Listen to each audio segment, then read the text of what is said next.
It is catching on.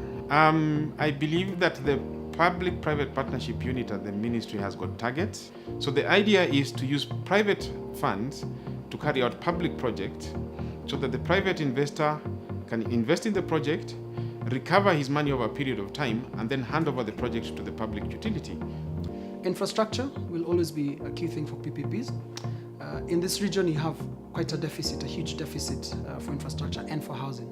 So if you have an investor who's looking to put in money into those two, there's quite a lot of demand for them, and you get very good returns for your money. So if you're looking at hospitals, not every county has good quality hospitals. Even other areas like Stadia, there's not enough money for government to do those big projects.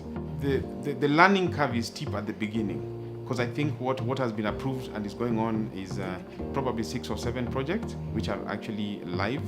Obviously, with time, you'll start seeing this in roads, but also other entities like the power utilities which are putting up power plants. The size of those deals is such that they require significant amounts, and that those are easiest funded because they are commercial in nature.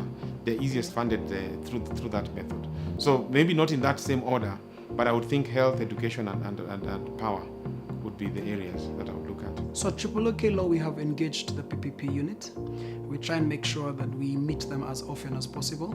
We also attend and speak regularly at PPP events, and we train and continuously train our staff to make sure they are well aware of the PPP projects. There's a timetable of all PPP projects in Kenya, and we make sure we monitor them to know where the market is going and where the financing is going for what project. The turnaround time is not as fast because of just the way it's putting it together. And what we are finding is that the procuring entities, that is the public bodies, and this includes universities, I've mentioned local authorities, I've mentioned utilities like hospitals. What they're doing is learning the ropes in terms of how do we fund this project. So it is catching up, and because of pressure from Treasury to the PPP unit to finish the project, I think that we're going to see that with time, in another 2-3 years, the bulk of the projects that they're looking for funding will find funding. At TRIPLEOKLAW, we try and make sure that we partner with the best in each market. It's important that the team that you assemble has experience in doing PPPs as opposed to government or public procurement. And of course, I think for any project to be viable, it must make money. At the end of it all, whoever is investing in it needs a return. To do that, you need to put together the finances, the financial team, of course the technical team. You've got the people who are studying the social side of the project. All those persons, all those sectors have to be coordinated. So it's just really the quality and experience that your team brings. We've partnered with firms out of London because a lot of these transactions are obviously not generated here.